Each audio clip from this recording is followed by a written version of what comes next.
On my first day out of the military, 2 cops stopped me. I showed them my ID, but they roughly detained it and forcibly searched my backpack. I didn't want trouble, so I cooperated, but after checking my bag, they turned their attention to me personally. I lifted my shirt, revealing the military knife at my waist. They jumped back startled. I explained I had a legal permit to carry it, but they confiscated it anyway and cut me for illegal weapon possession. That wasn't enough. They swung their batons at me, but I dodged every swing. Only when one pulled his gun did I finally get to the police car. At the station, the interrogation started with violence. Without a word, the cop started beating me with his bat. I gritted my teeth and endured it until he pulled out a taser. That's when I snapped. I headbutted him and kicked his taser away. Just then, a young officer burst in and stopped him. The guy was furious, but when he heard, "The chief wants to see you," he backed off. The chief looked at my credentials, realized I was a freshly retired Special Forces soldier, and completely changed his tune. He immediately ordered them to remove my handcuffs,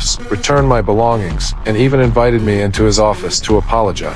I didn't want to hear his garbage. I just wanted out of this dump. I couldn't help but notice the pricey booze and flashy collectibles in his office. Looks like the chief was just as dirty as the rest of them. Sure enough, as I was leaving, he whispered a threat. "This town is under my control. Better keep your mouth shut." I scoffed and walked away. In the hallway, I ran into a girl I'd seen once at a restaurant. I watched her enter the chief's office. She was there to pay protection money, but the chief had other ideas. Under his threats, she couldn't fight back. That's when I realized I'd left my iPad at the station. When I went back to get it, I caught the chief making his move while the girl cowered helplessly in the corner. As a soldier, how could I just stand by? I stared coldly at the chief. He got angry and told me to take my iPad and get lost. My rage exploded. I grabbed his hand and snapped his finger, then dropped him with 2 punches. I grabbed an ashtray from his desk, yanked out the phone cord, took the girl's hand, and headed for the door. Just as we left, a cop walked into the chief's office. Seeing we were about to be discovered, I knocked him out with the ashtray. The noise alerted the other cops. I wrapped the phone cord around my hand, charged into the room, and took them all down, dismantling their guns. I planned to take the girl out the back way, but accidentally burst into those 3 jerks' office. I pushed the girl out the door and delivered a flawless combination that left all 3 on the floor. Another cop passed by and saw everything. He charged at me swinging his bat, but my fists were faster than his stick. All the way through, I cleared every obstacle in my path. When I reached the police station entrance, several cops were smoking. I walked up casually, helped one light his cigarette, and bummed one for myself. Just like that, I walked out of the police station with a cigarette hanging from my lips.